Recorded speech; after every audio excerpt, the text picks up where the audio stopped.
Mesdemoiselles, Mesdames, Messieurs, Shalom Aleichem, nous ouvrons une nouvelle rubrique, cette fois-ci centrée sur l'histoire du peuple juif, mais vue du Beth Midrash, vue du monde de la yeshiva, vue du monde de l'étude.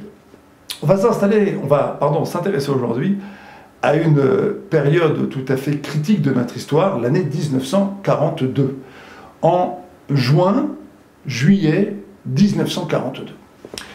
Les forces de l'Axe, les forces nazies, sont au fait de leur puissance.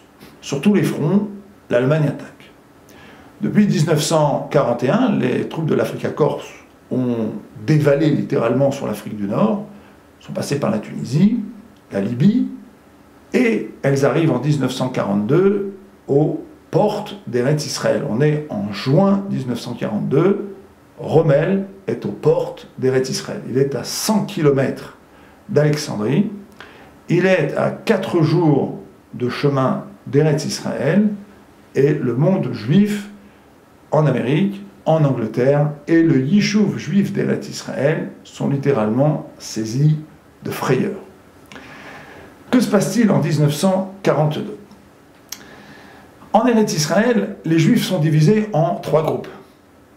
Si vous allez aujourd'hui vous promener près de Haïfa, vous allez trouver ce qu'on appelle le Masada d'Eretz Israël, les ruines du Masada d'Eretz Israël. En effet, la Haganah et les dirigeants du Yishuv, des implantations juives ici en Eretz Israël en 1942, ont prévu de créer un îlot de résistance près de Haïfa.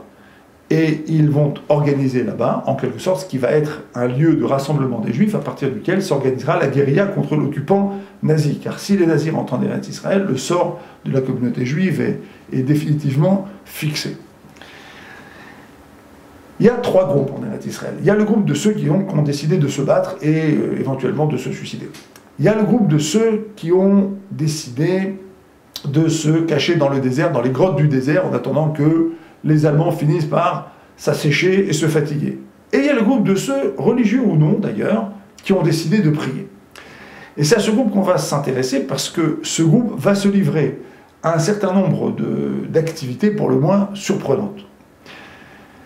En 1942, un des pilotes de la RAF, la Royal Air Force britannique, reçoit une demande très particulière.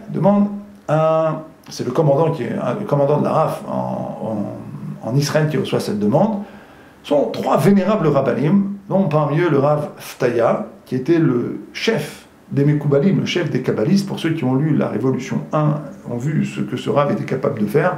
C'était un Rav qui savait sortir des dibouks et qui savait converser avec les autres mondes. Le Rav Ftaya, c'était le dirigeant des Mekoubalim à Yerushalayim. Le Rav Ftaya a une demande. Il va demander donc à l'aviation anglaise de mettre à sa disposition un avion. Qu'est-ce qu'il compte faire avec cet avion? Tout simplement y embarquer plusieurs Mekoubalim, y embarquer leurs élèves, et également des pensionnaires un petit peu particuliers en la présence de coqs et de poules.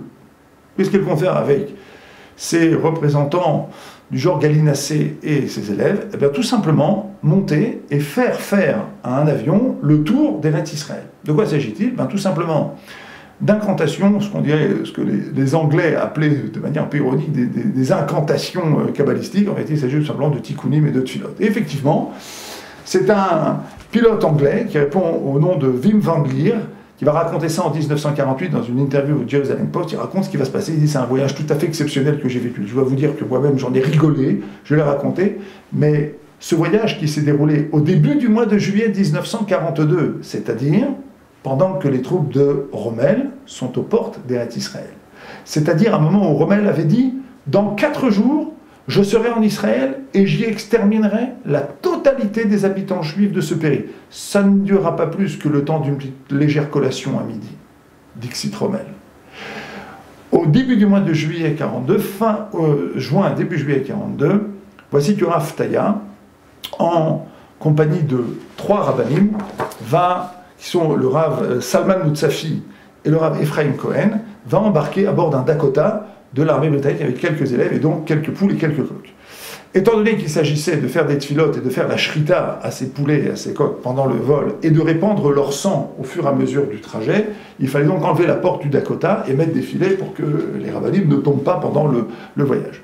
Et voici donc que notre avion décolle de l'aéroport de Atarot, près de Yerushalayim, se dirige vers l'ouest et va longer la ligne de Méditerranée, la ligne de la Méditerranée et de la frontière entre la Palestine, ce qu'est la Palestine d'époque, Eretz Israël donc, et l'Égypte. Il va arriver jusqu'à Alexandrie. De là, il pique vers le sud le long du canal de Suez, puis ensuite il remonte jusqu'en Jordanie, longe la frontière jordanienne et finit par donc se poser à nouveau sur l'aéroport, va jusque vers le nord, redescend et se pose sur l'aéroport de Hatarot. Ça sera le trajet de cet avion. Que vont faire les Mekoubalim pendant ce trajet? Eh bien, c'est le pilote Van Leer qui va le raconter.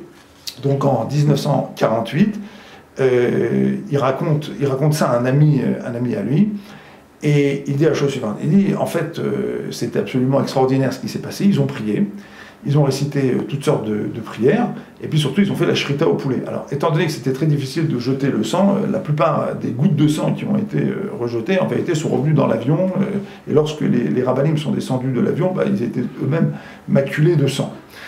Et ça, c'est ce qui s'est passé donc pendant ce voyage. Qui sont les rabbinim qui ont organisé ce voyage? Ce sont des kabbalistes.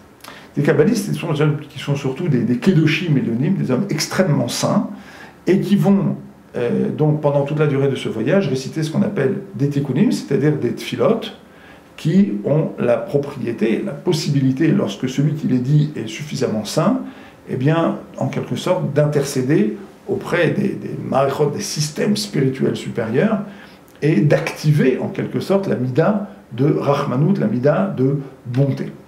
Et c'est ce qui va se passer donc pendant tout ce voyage.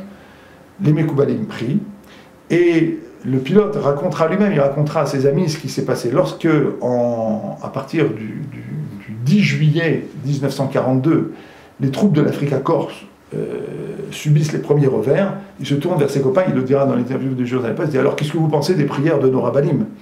Parce qu'en fait, la demande des rabbinim avait été reçue par les responsables de l'armée britannique, un peu comme on dirait, de toute façon, on n'a plus rien à perdre là où on est aujourd'hui. Mais alors, ce qui était très surprenant par rapport à El Alamein, c'est que, au moment où les forces de l'Axe subissent leur premier revers, les forces de l'Axe sont formées de 90 000 hommes. Les forces anglaises sont de 100 000 hommes.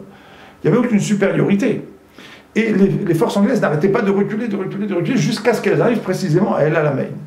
À El Alamein, ce sont des troupes surentraînées, des troupes italiennes surentraînées qui s'opposent aux Anglais. Des troupes de commando, des troupes de choc. C'était des troupes formées de soldats triés sur le volet, qui avaient subi des entraînements extrêmement difficiles, et la plupart d'entre eux, sur les 1000 recrues que recevait chacun des bataillons, 500 étaient abandonnés. Ceux qui restaient, c'était vraiment des hommes qui étaient aguerris, qui avaient décidé de se battre jusqu'au bout.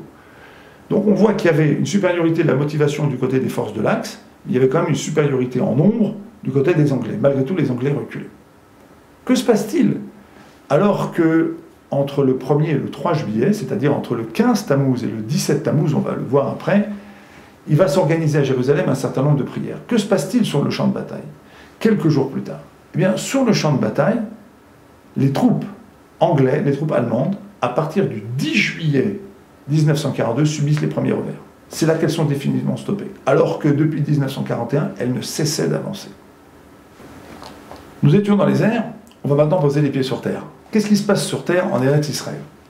Il y a un Admour en Eretz Israël qui est extrêmement connu, qui était le Admour de Lalov. Le Admour de Lalov, il descend d'une lignée très particulière, puisque la lignée de Lalov s'était déjà distinguée à l'époque de Napoléon. C'est-à-dire que Napoléon, lorsqu'il a fait les guerres en Russie, a tenté de rencontrer tous les grands dirigeants spirituels du peuple juif. Et la plupart d'entre eux ont ardemment milité pour sa défaite. À part Rabbi Mendel de Rimanov, la plupart d'entre eux ont ardemment prié pour que Napoléon perde.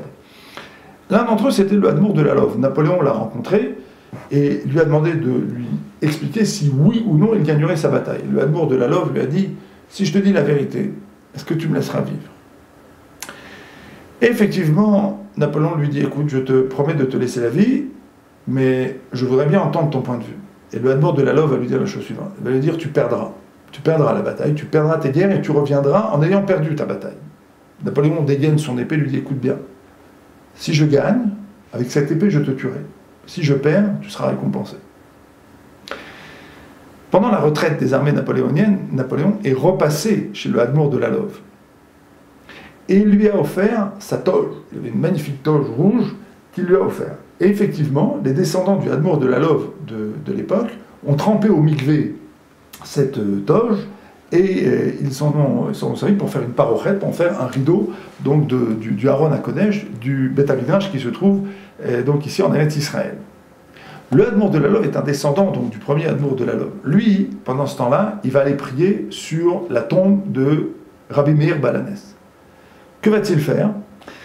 Il va également se tremper au mikvé de Hamed Veria. Les soldats de la Haganah qui observaient cette scène étaient littéralement terrifiés. On voyait un vieil homme, Kadosh, un homme particulier, qui se trempait dans les Hamed Veria. Les Hamed Veria, ce sont, d'après la Gemara, ce sont les bouches du Guéhinom. C'est un endroit dans lequel il fait extrêmement chaud. L'eau était littéralement bouillante.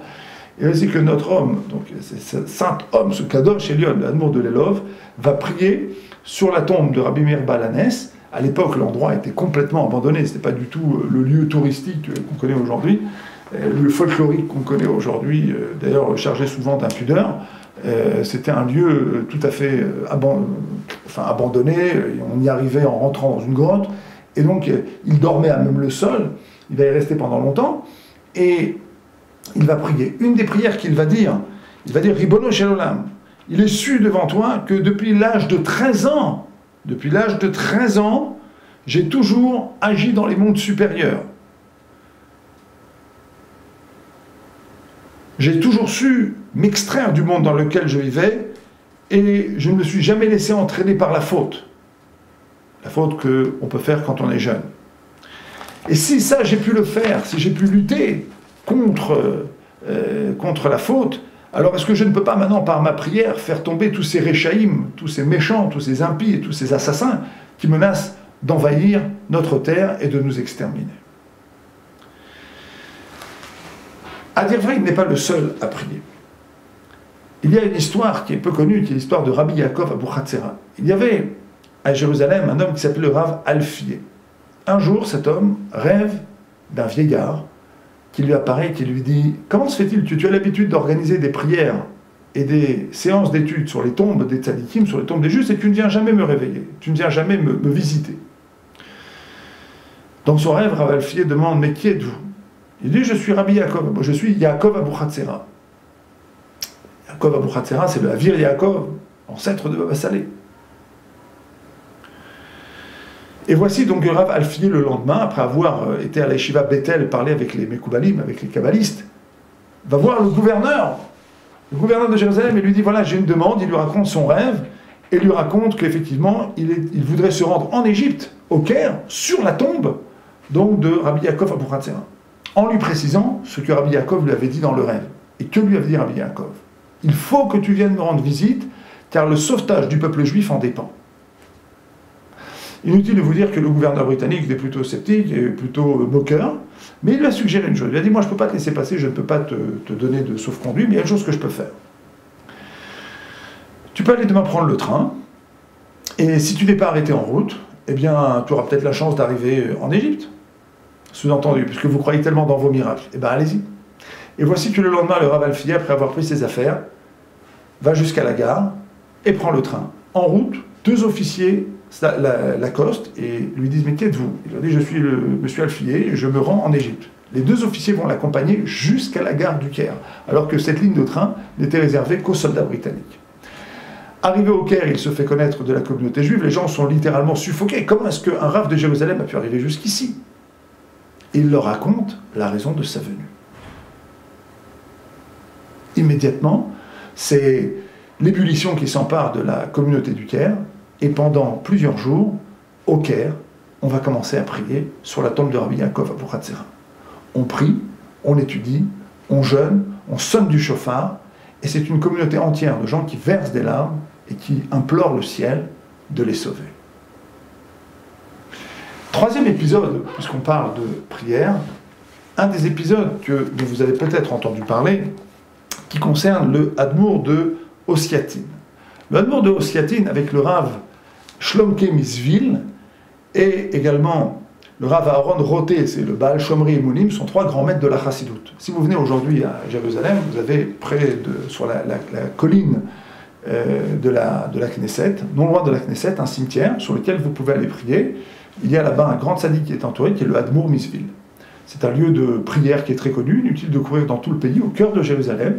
Vous pouvez, selon un cérémonial qui comporte 3 prières, lors des jours où on sort le Sefer Torah, vous pouvez venir prier sur la tombe du Hamour de Zvil, et il est connu que le pèlerinage sur cette tombe et les prières sont écoutées.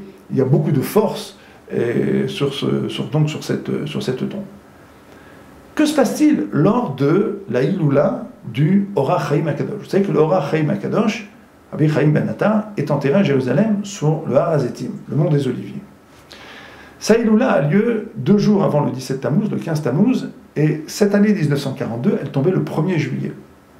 C'est donc qu'il y avait quelques élèves, que c'était 3 grands hommes saints, ces 3 grands Kedoshim et Lyonim, se rendent sur la tombe du Orach Chaim HaKadosh. Et donc là-bas, le Admour de Ossiatin, un Kadosh Elyon, un homme d'une sainteté inimaginable, Rabbi Shlomke Misvil, un des grands maîtres de la Chassidoute, et Rabbi Aaron Roté, le Shomrei Emunim, un des très grands maîtres de la Chassidoute. Ces 3 hommes sont connus pour leur sainteté, leur érudition, leur chesed, leur bonté, leur amour du peuple juif, leur crainte du ciel.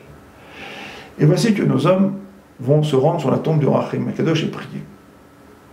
Au bout de 40 minutes de prière, le Admour de Ossiatin ferme son livre et dit « Il ne passera pas ». Et Rabbi Shlomke Misvil ajoute « Il ne viendra plus ». Quelques jours plus tard, les élèves sont interrogés par leur maître. « Qu'est-ce que vous avez vu ?»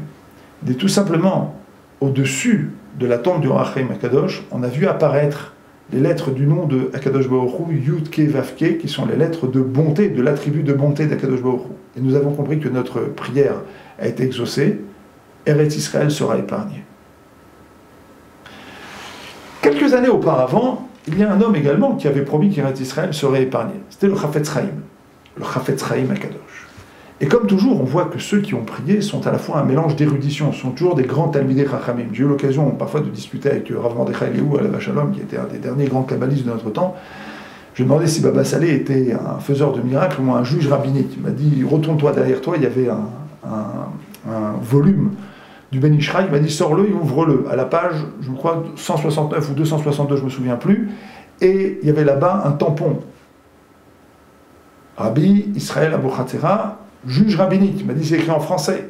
Effectivement, au Maroc, les grands dayanim étaient nommés comme des juges rabbiniques. Ils ne pouvaient l'être que si c'était des grands talmidei chachamim. Il m'a dit tous ces grands talmidei chachamim dont on te parle, qui sont des saints, étaient avant tout des gens qui avaient consacré des dizaines et des dizaines d'années d'études de la Torah avant de se consacrer à l'étude de la Kabbalah. N'est pas Kadosh qui veut, et n'est pas Elyon, n'est pas suprême qui le veut.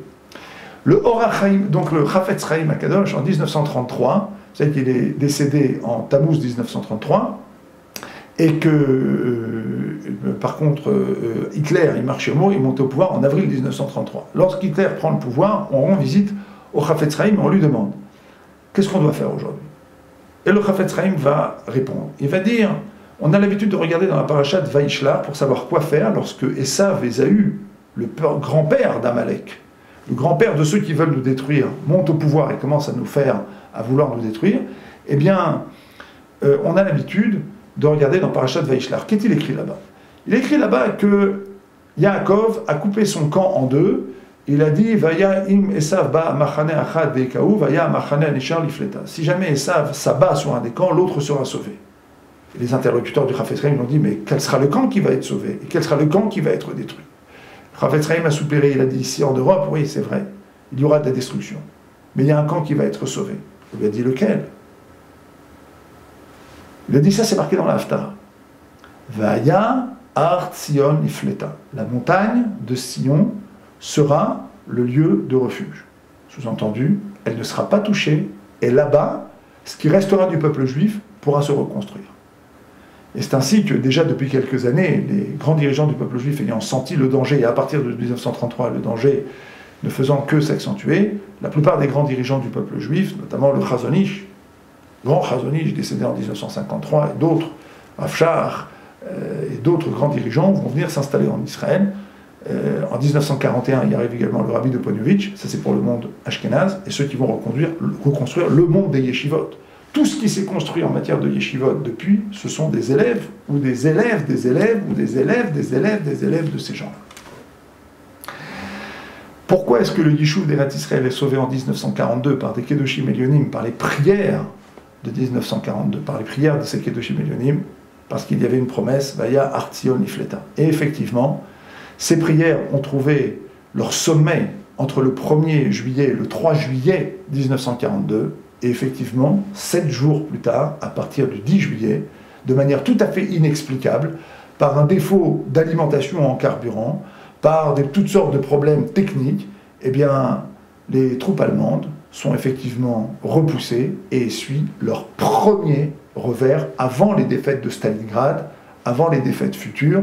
La bataille d'El Alamein s'étalera sur plusieurs mois. Ça n'est qu'en octobre-novembre 1942 que les Allemands sont définitivement repoussés. Mais le début de la défaite allemande commence aux portes d'Israël, devant les prières des Kedoshim Elionim, qui auront prié pour leur peuple et pour le sauvetage du peuple juif.